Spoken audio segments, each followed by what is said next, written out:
សម្រាប់នៅវិទ្យខ្ញុំបានដាក់ឲ្យគាត់រៀននៅសាលារៀនអន្តរជាតិ Ontario តាំងពីថ្នាក់ K2 មកដល់សប្តាហ៍ថ្ងៃមានន័យថាគាត់រៀននៅទីនេះរយៈពេល4ឆ្នាំហើយបាទក្នុងនាមជាអាណាព្យាបាលមុននឹងជ្រើសរើសសាលារៀនដើម្បីវិនិយោគការសិក្សារបស់កូនគឺចាំបាច់ត្រូវតែពិនិត្យឲ្យបានល្អិតល្អន់សម្រាប់ខ្ញុំគឺបានដើរច្រើនសាលាហើយចុងក្រោយការសម្រេចចិត្តដើម្បីដាក់កូនឲ្យសិក្សាឬក៏វិនិយោគការសិក្សាកូននៅសាលាអន្តរជាតិ Ontario ពីព្រោះទីមួយមើលឃើញពីគុណភាពដែលកូនរបស់មិត្តភ័ក្តិគាត់រៀននៅទីនេះឬក៏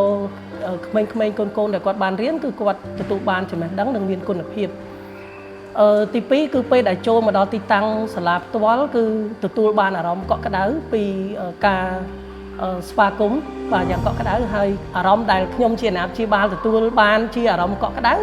ខ្ញុំគិតថាកូនខ្ញុំនឹងអាចទទួលបានអារម្មណ៍បែបនេះនៅសាលាអន្តរជាតិ Ontario When people think of heroes, they think of Superman or Spider-Man.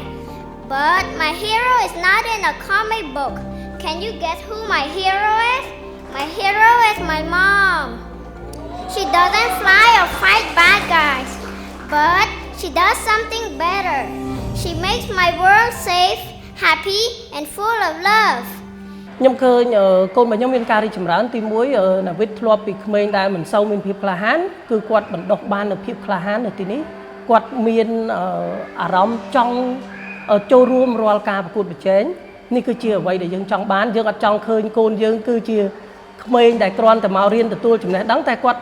មិនអាចប្រើប្រាស់ចំណេះដឹងរបស់គាត់បានមានន័យថានៅទីនេះ Ontario មិនត្រឹមតែបង្រៀននៅចំណេះដឹងដែលចេញពីសភៅទេប៉ុន្តែគឺគាត់អាចអនុវត្តបាននៅចំណេះដឹងរបស់គាត់មិនត្រឹមតែក្របខ័ណ្ឌនៃគាត់ប្រើសម្រាប់ជីវភាពប្រចាំថ្ងៃគាត់ទេប៉ុន្តែគាត់អាចឈានដល់ការប្រកួតប្រជែងដូចជានវិទ្យគាត់តាំងពីការដាក់ចូលតាំងពីក្នុងកម្មវិធីមត្តេយ្យសិក្សារហូតមកដល់ថ្នាក់ទី2នេះគឺនវិទ្យតែងតែទទួលបាននៅជ័យលាភីល្អខ្ញុំអាចនិយាយបានថាជ័យលាភីឬក៏សមិទ្ធផលដែលគាត់ទទួលបានវាជារឿងល្អហើយប៉ុន្តែការរៀបចំឲ្យមានការប្រកួតប្រជែងបែបនេះទើបជារឿងដែលសំខាន់ពីព្រោះអ្វីដែលយើងជាអាណាព្យាបាលចង់បានមិនមែនគ្រាន់តែជាមេដាយមាសគ្រាន់តែជាលិខិតសរប៉ុន្តែ